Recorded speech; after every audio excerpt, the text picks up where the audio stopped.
Jack Daniels at the Boxers Trainers Channel. We look a little blurry here. I don't know what that is, but we gotta move forward. Um, I have no idea what that is. It looks a little hazy. But Jack Daniels, Coach Jack Daniels, yeah, at the Boxers Trainers Channel. And we are live. We are live, and today we having a discussion that not many in the boxing community slash journalist section follow, right? Or put before the people. And that is the techniques of the old school versus the techniques of the new school. And we're going to use as an example Sugar Ray Leonard versus WILFRED BENITEZ, right? These guys was welterweights, right? In this particular incident, which would be the fight that I want to say brought this issue to the table, was the fact that those guys in those days, when they was fighting for a championship belt or a championship title, right, for 15 rounds, right? And today they fight 12 rounds, right? Now, the thing that impressed me the most about the old school fighters, they had like a different mentality in the ring, right? They did certain things that I ascribe to, because I'm from the old school, right? I ascribe to training, right? Versus you don't see that much today, right? And we'll get into the dynamics of that as we move forward. But I'm just saying, right, it's a total difference in boxing as it existed in the old school era. I want to say when I first started noticing boxing, right? I want to say I was like 18 years old, and this was during the reigns. Actually, I'm quite sure everybody in the world came on the scene when it came to boxing when Muhammad Ali made himself known as the heavyweight champion of the world, right? That's when I actually wanted to be a boxer, once I saw Muhammad Ali float like a butterfly, sting like a bee. You know what I mean? So that being said, that was primarily my reason, excuse me, y'all, for falling in love with boxing, because I just was so right overwhelmed with emotions when it came to Muhammad Ali, and seeing him get up in that ring and shuffle and float like a butterfly and sting like a bee. You know what I mean? I mean, he actually acting according to the things that came out of his mouth, right? He said he floated like a butterfly and sling like a bee, and he actually, did that. And that's what it appeared to me. It's like he would be floating like a butterfly and staying with his fist like a bee. So that is what really attracted me to boxing. And during the course of his career, I actually, in the back of my mind, right, as a younger person engaged in a lot of nonsense at the time, right, it was always stuck in the back of my mind, and I would always wonder if I could do that, if I could box, right. And so when I got maybe, like, I want to say I started late.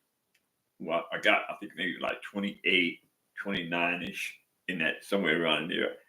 I started boxing. I started being in the streets. You run into all types of people, and some of the people that I ran into were actually professional boxers, right?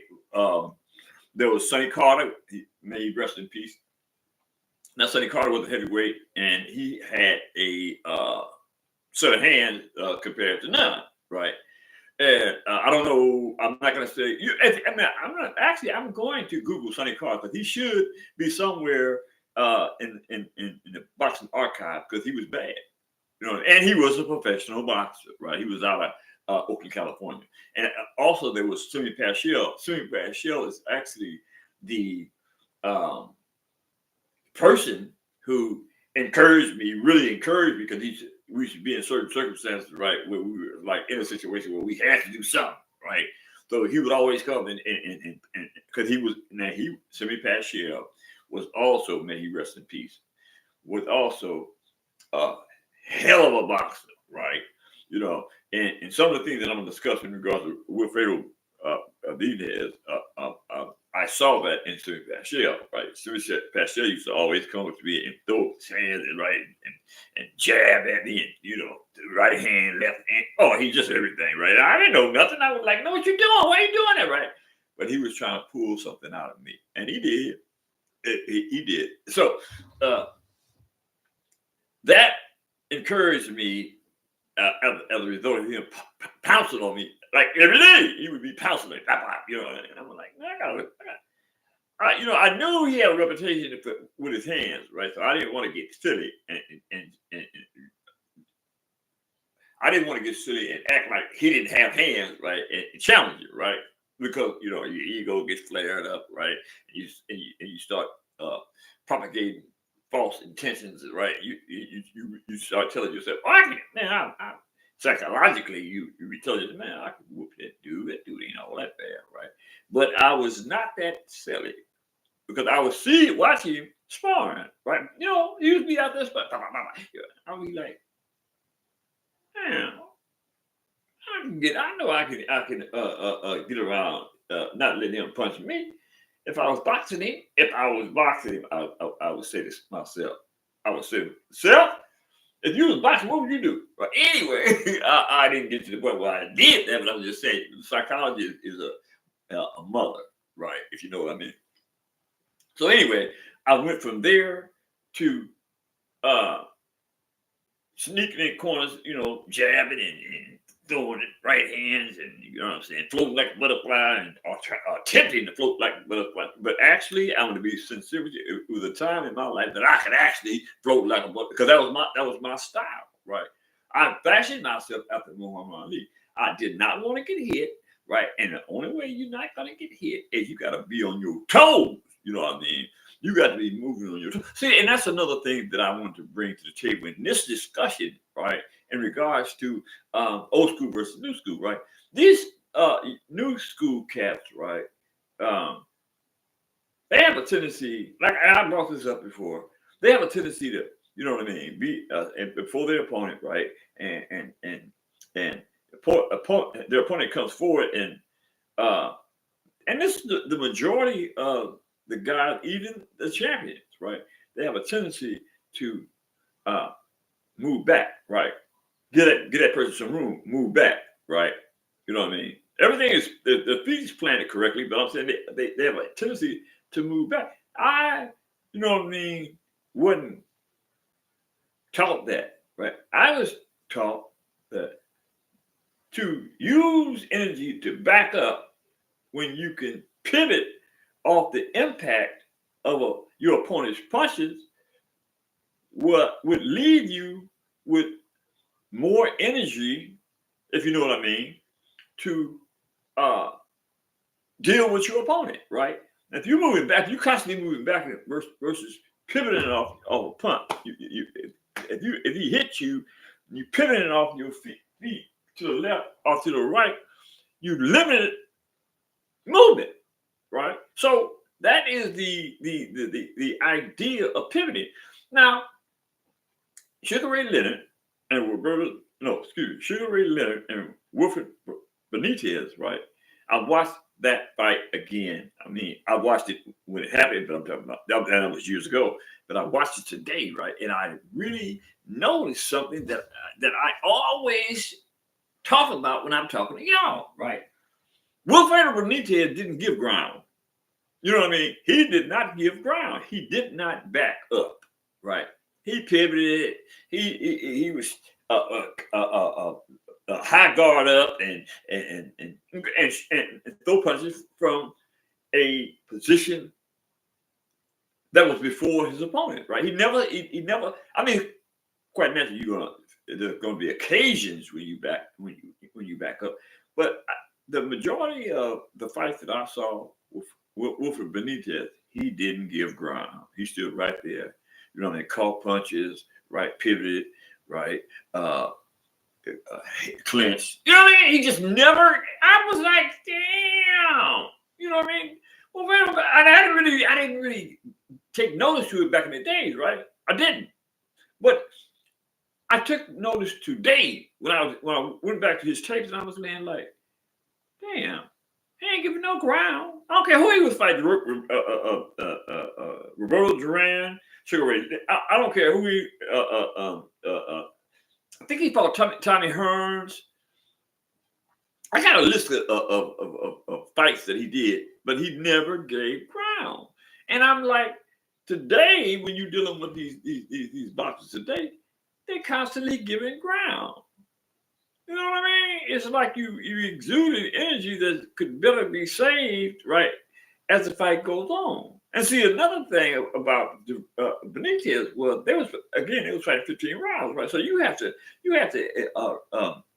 reserve your energy as much as possible, and that has to be the philosophy and the way that he was trained, right? Don't move backwards because you're wasting energy, right? Fend off your opponent right there before you. Don't move backwards. Pivot off his impact. You know what I mean? So it makes sense. So I say to you guys today, right? You fathers that's training your sons, even trainers, right? If I was y'all, I would put into my training, right, the art of the pivot, instead of backing off, right? Again, if you back off enough and your opponent starts to get wind of you backing off, he's gonna time you, right? He's gonna time you. And now who's to say that timing, that particular time that he timed you and he clocks you, right? That could be the end of the fight. I'm just saying. I'm giving different scenarios, right, to those who practice boxing, right. It's just a better philosophy for me, right, as a trainer, right, to teach off the pivot. Use your opponent's weight to dictate the tempo of your movement. You know what I mean? See, I'm old school, man, and actually, in my opinion, old school versus new school, right? It's just a lot of stuff in this new school that I just don't gravitate toward. And the sad thing about this is that there's people in the boxing world that I know personally that have been quite successful, right? And you have to be mindful of a person's emotions, especially when there is feelings involved, right? So, and that's normal, right? So, you just can't say, man, you need woo, right? You have to be a little more sophisticated in your approach. But my point being, right? When I get in a position to train a champion, because that's my ambitions. One day I am going to train a champion, right? And my philosophy is far more different than most trainers, right? It's not. It's just as important to have a certain there's a word that I need to convey. Air. There's a certain air that you have to have that permeates, right? That you're in the room. You don't. You really don't have to use the word of mouth if you have that glow about you in the gym, right? The smallest things you say will be loudly recognized because you have that type of flow about you when you're in the gym. Everything is serious. There's no plan, right? And your student knows that, right? He feeds off that, right? You know what I mean? He takes you more serious, and he wants to eventually embrace that philosophy, right? He wants to embrace what he feels coming from you, the trainer, right? That's a part of making great fighters, the trainer. You know what I mean? It ain't just about pads. It ain't just about jumping the rope. It's about you and your relationship with your student. You know what I mean? Boxing is beautiful, man. It's a beautiful sport. Hey, look, anybody coming out in the chat today? So apparently everybody is busy, and that's okay. That's okay. But I just wanted to share that with you guys because you know what I mean. It makes me feel good to explore the minds of the people that are before me, and hopefully some of the things that I say will be taken sincerely and back to the laboratory, the gym, right? And something good could come out of this, right? But that being said, I'm gonna cut y'all off today.